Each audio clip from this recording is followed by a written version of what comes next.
Next up, we got what happened to the 2023 Philadelphia Eagles. Now, Eagles, y'all are the first team I have seen successfully go from the best team in the league to the worst team in the league.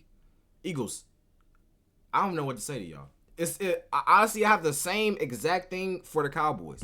Y'all both in the same boat, to be honest. To be honest. We're gonna see what happened, yo. Let me know in the comments. Eagles fans, what's the excuse? All right, let me know. What do y'all think happened? What was the problem? Where did it all go wrong? Okay, where did it all go wrong? Let me know in the comments. Hit the like button, hit that sub button.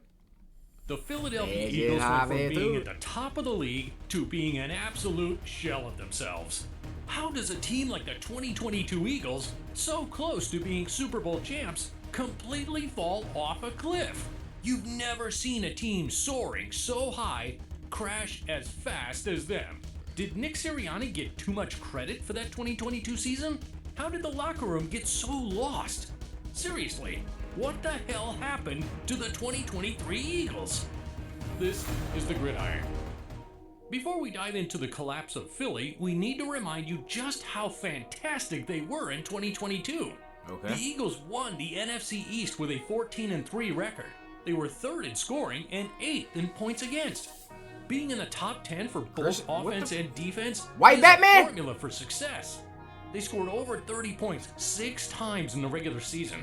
And in every season, they said scored over 30 points 6 times. Okay, why is the first one to like? Okay, 48. Wait, what was the score? Did it say our score?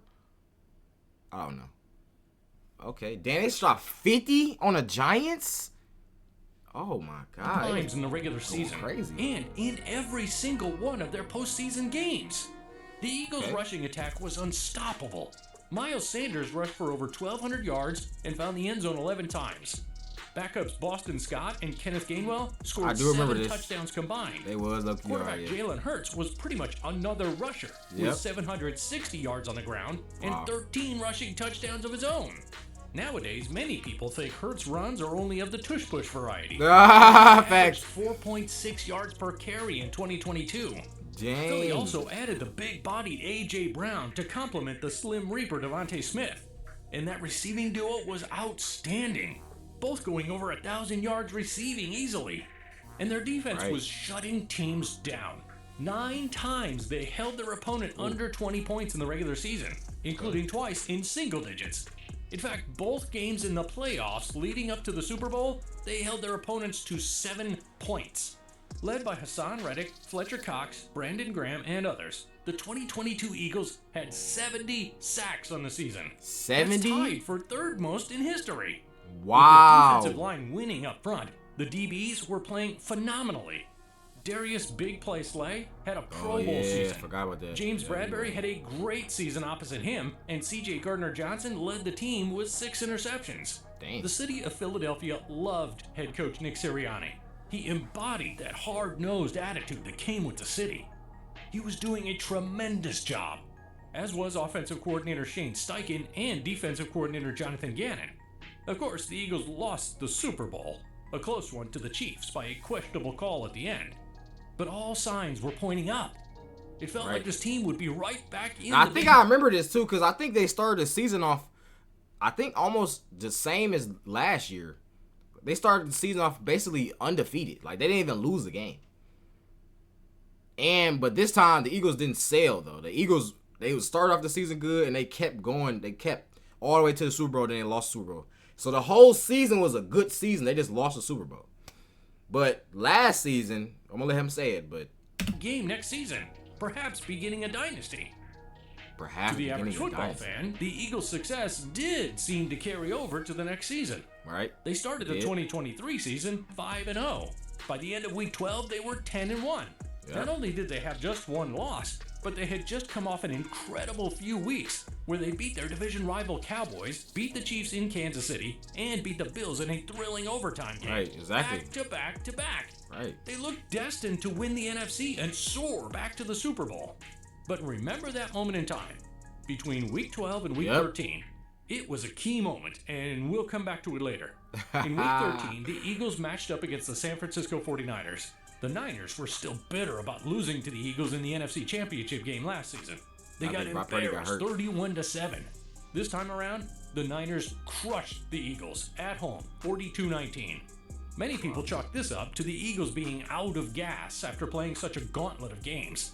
The Eagles were still 10-2 and leading the NFC.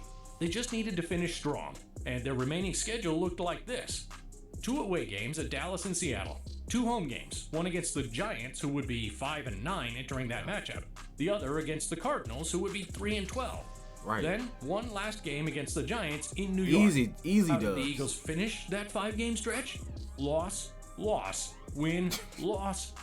Yeah, I literally remember this too. I remember this point in the season. I literally... But now I think about it though, yeah, the Eagles did have a tough schedule. Okay, well let's check out their schedule last year. Patriots, that's an easy dub. Should have been an easy dub, but the Buccaneers not bad. OT against the Commanders is insane. I'm not gonna lie to you. Oh, I don't know how I feel about that. But they still won though. Dub again. Jets, they lost against the Jets. That should have been a dub. If anything, they should have lost to the Rams because the Rams is a good team. They put 30 on the Dolphins, 38 on the Commanders, then 28 on Dallas. Okay. They got on a streak. But I ain't gonna lie though. When it comes to how tough the schedule was, this probably say they got what? I guess the Commanders is a tough team for them. I don't know how the Commanders is a tough team, but we'll just say okay. Commanders a tough team. Rams a tough team. Jets is almost they won. Yeah, Jets is a tough team. Jets is a tough team. Tough team.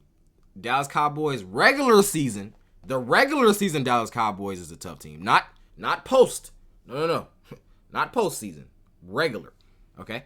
So that's still tough. Obviously the Chiefs, Buffalo. Dang, I ain't gonna lie. The Eagles have a tough schedule, bro. I'm not gonna lie. I didn't even peep this, bro. That's another thing too. We have to start checking out the schedules. Like I didn't even look at the Lions schedule for this year. I gotta see how. I think I heard about that. I don't know if it was. I think it's in college football. If your schedule is like more tough than another team, then I think you get ranked higher or something like that. It's some. I remember they saying like strengthen the schedule, but I see what it means though. Like the Eagles definitely had a tough schedule for sure. That 5-game stretch, loss. But that's what I'm saying. So in the beginning of the season, they had all tough games and they won. But the bottom of the season when they had trash teams, now they lose. Loss. Right. So if you include that Niners game, even though the Eagles started 10-1, they finished the season 1-5, and they were bad losses. Dallas trampled them 33-13. They let the Cardinals score 35 on them, and they finished the season losing to the Giants 27-10. The one win was a bad one too. It was the previous game against the struggling Giants and their backup Tyrod Taylor. It was a nail-biter, 33-25. They even needed help from the refs to ignore some blatant holding calls to be able to win that one. They limped into the playoffs, and the Buccaneers quickly put them out of their misery. The Eagles finished the season by losing to Tampa in the first round of the playoffs, 32-9. Wow. They only rushed 15 times that game for a total of 42 yards. In 2022, the Eagles were flying high, but their wings got clipped. So how were they so good at the beginning of the 2023 season? How did this team just completely fall apart after week 12? The answer is, they were already broken. We were just fooled by their fraudulent 10-1 record. Before the season even began, Philly had changes to their rosters and coaching staff. That's the case with every team, but in Philly's case, they were significant. For one, their interception leader, C.J. Gardner-Johnson, was gone. Yep. And both offensive and defensive coordinators left for head coaching jobs. Dang. Steichen went to the Colts and Gannon to the Cardinals. Wow. Both were excellent coordinators. Then they lost against the Cardinals. That's tough. Steichen went to the Colts and Gannon to the Cardinals. Both were excellent coordinators, but many still believe the Eagles could be fine with their replacements. They still had their core players and their head coach, Nick Sirianni. But looking at the Eagles' record for the first half of the 2023 season, you have to dive deep. Their first game of the season was against the Patriots, who wound up going 4-13. Right. The Eagles only beat them 25-20, while the league's second worst scoring offense scored 3 touchdowns, and the Eagles' offense scored 1. A Darius Slay pick 6 made us forget about a mediocre defensive game. Week 2, the Eagles played Minnesota, who turned the ball over 4 times. Wow. Even with that, Philly only won 34-28. Wow. Week 4, the Eagles needed overtime to beat the Commanders, another team that finished 4-13. 4-13? Week 6, the Eagles lost to the Zach Wilson-led Jets after turning the ball over 4 times, including a critical late-game turnover by Hurts. When the Eagles played the Chiefs after the bye week, Kansas City was in their drop-every-pass mode. Had Marquez Valdez-Scantling been able to catch a perfectly placed deep ball from Mahomes, that game would have been a different story. And this gets us back to the Week 12, Week 13 junction. In Week 12, the Eagles and the Bills had a thrilling overtime game that Philly won. But had Josh Allen and Gabe Davis just been on the same page on one play where the Eagles blitzed, the Eagles would have certainly lost. So when the Niners came to Philly and blew the doors off them, many were shocked. Right. There had to be some reason as to why they got crushed, because they had been winning all year, right? Right. No. Nick Bosa of the Niners even told everyone that they had the blueprint to beat the Eagles. Obviously, we put the blueprint out there. Hopefully, Cowboys watch the tape. And that everyone should take notice. And apparently, everyone did. Because Philly only won one more game after that point. But even with all the voices in the media saying Philly was still a contender, a few were saying the opposite. Rex Ryan said Philly had a vanilla defense. On the set of Get Up, he went on to describe the defense. I'm watching them like, oh, they're in cover 2. Oh, they're in cover 4. They do nothing to challenge Why is he the pointing offense. at him? Meaning you can see that from your couch. Absolutely. I mean, for the most part, if the safety's ever in the picture, I can see the coverage. Right. And so to me, this is such a vanilla defense. His biggest indictment was this. I've warned you all year about how this is like a boxer. And when you win by decision and you don't have a knockout punch, you're going to get in games like this. You got knocked out. Right. Because the Niners have that knockout punch. Dan Orlovsky also detailed how the Eagles' defense did nothing to adjust to San Francisco. The Niners kept lining up in a 4-strong formation, and Philly had no answers for it. A clear sign of being ill-prepared and poorly coached. So, Week 13 was when the Eagles were exposed, and it was all downhill from there. But you could always see the signs. The 10-1 record was lying to us. Watching the tape of all their games, that's where the truth was. A vanilla defense. An offense that wasn't much different. They had a lot of the same guys. So why the big change? Right. Remember, those 2 coordinators, Steichen and Gannon? That was huge. Wow. Bigger than everyone realized. Because Steichen went on to prove that he can be a successful coach with Indy, almost leading them to the playoffs this year. Wow. And though Arizona didn't have a great record, that team played with heart, even with Kyler Murray missing most of the season. They beat teams like Dallas and Pittsburgh, and, oh yeah, Philly. The Eagles still had Sirianni, but the team was falling apart without his coordinators. It would appear that they were doing a lot more for those powerhouse offensive and defensive units in 2022. Sirianni was benefiting from having an excellent staff. Maybe he received a little too much credit for the team's success. But is all hope now lost for the Eagles? Sirianni better turn it around. It's crazy how much coaches really do matter.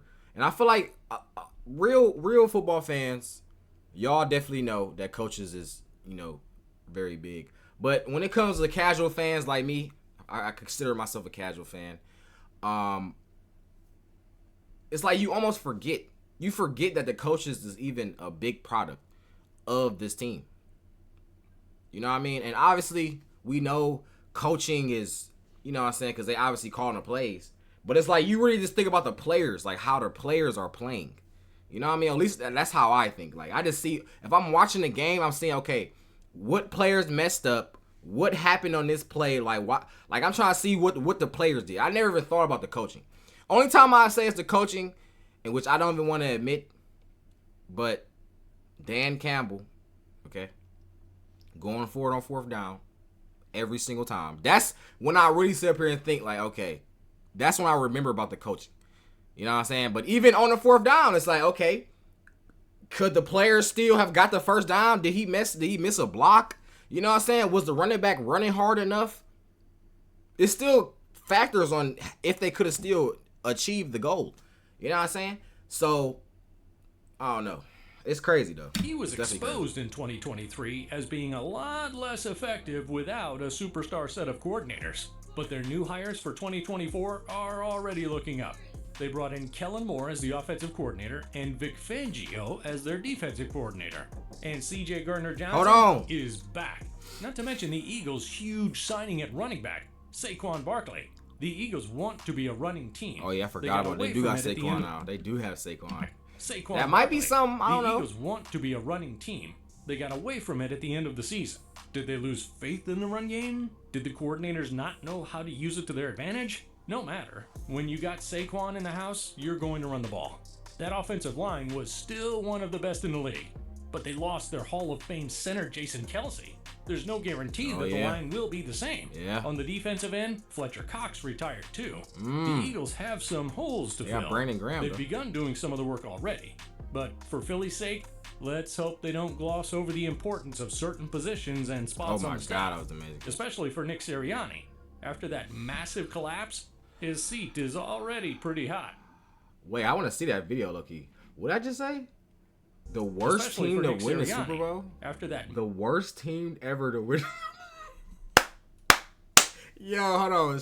Should we start reacting to Gridiron? Make sure I go hit the sub button on Gridiron. This is an amazing video. Eagles, let me know in the comments.